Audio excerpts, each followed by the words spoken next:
Iran যুদ্ধ নিয়ে সবচেয়ে আত্মবিশ্বাসী ছিলেন ডোনাল্ড ট্রাম্প। ঘোষণা দিয়েছিলেন নিঃশর্ত আত্মসমর্পণ ছাড়া ইরানের সঙ্গে কোনো চুক্তি হবে না। 15 সপ্তাহ আগে দেয়া ওই ঘোষণায় অটল থাকতে পারলেন না। সেই সিদ্ধান্ত থেকে সরে আসতে বাধ্য হলেন মার্কিন প্রেসিডেন্ট। এ নিয়ে বিশেষ বিশ্লেষণ প্রকাশ করেছে মার্কিন সংবাদ মাধ্যম New York Times. New York টাইমসের বিশ্লেষণে উল্লেখ করা হয়, গত বুধবার যখন যুদ্ধ শেষ করার লক্ষ্যে করা সমঝোতা স্মারকের বিষয়বস্তু প্রকাশ করা হলো, তখন সেটিকে মোটেও আত্মসমর্পণের দলিল মনে হয়নি, বরং বিশ্বের সবচেয়ে শক্তিশালী সামরিক বাহিনীর সঙ্গে সংঘর্ষে জড়িয়ে ইরান শুধু টিকে থাকেনি, উদযাপন করার মতো অনেক কিছু নিয়ে চুক্তিতে স্বাক্ষর করেছে। চুক্তির প্রথমেই রয়েছে তেহরানের শত শত কোটি ডলারের তেল বিক্রির সুযোগ ফিরে পাওয়া। এর ফলে অর্থনৈতিক সংকটে থাকা ইরান সরকারের ওপর চাপ কমবে। নন ইনভার্টার এসির দামে ঘরে আনুন বিদ্যুৎ সাশ্রয়ী ইনভার্টার এসি। এখন 1.5 ton my one inverter AC মাত্র 48,900 টাকা পাওয়া যাচ্ছে মিনিস্টার শোরুমে। বুধবার সন্ধ্যায় ইরানের প্রেসিডেন্ট মাসুদ পেজেশকিয়ান ও ডোনাল্ড ট্রাম্প যে সমঝোতা স্মারকে স্বাক্ষর করেছেন, সেটা এমন একটি পথও দেখাচ্ছে যার মাধ্যমে ইরান বহু বছর ধরে জব্দ থাকা শত শত কোটি ডলারের সম্পদ ফেরত পেতে পারে।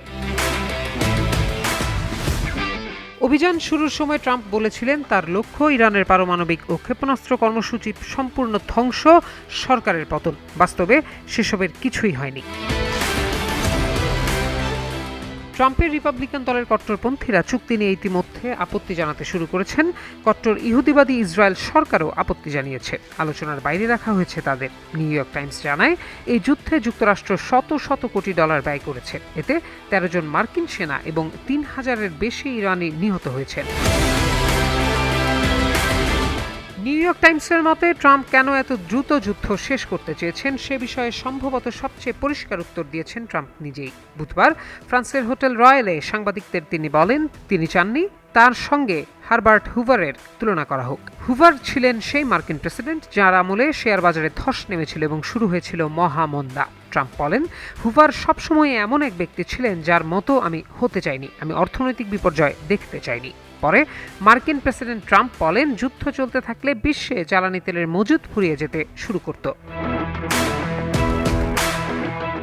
অর্থনৈতিক বিশৃঙ্খলা ও তেল বাজারে বড় ধরনের বিঘ্ন সৃষ্টি, এই দুটির সমন্বয়কেই যুদ্ধের শুরু থেকে নিজেদের সবচেয়ে শক্তিশালী অস্ত্র হিসেবে দেখেছিল ইরান। তারা অত্যন্ত নিখুঁতভাবে সেই কৌশল বাস্তবায়ন করেছে। হরমুজ প্রণালী বন্ধ করে দিয়েছে এবং উপসাগরীয় অঞ্চলের পেট্রোকেমিক্যাল স্থাপনা, লবণমুক্তকরণ কারখানা, হোটেল ও বিমান ঘাঁটিতে হামলা চালিয়েছে। তাদের ওই কৌশল যে দারুণভাবে কাজ করেছে তার প্রমাণ ট্রাম্পের ওই বক্তব্য।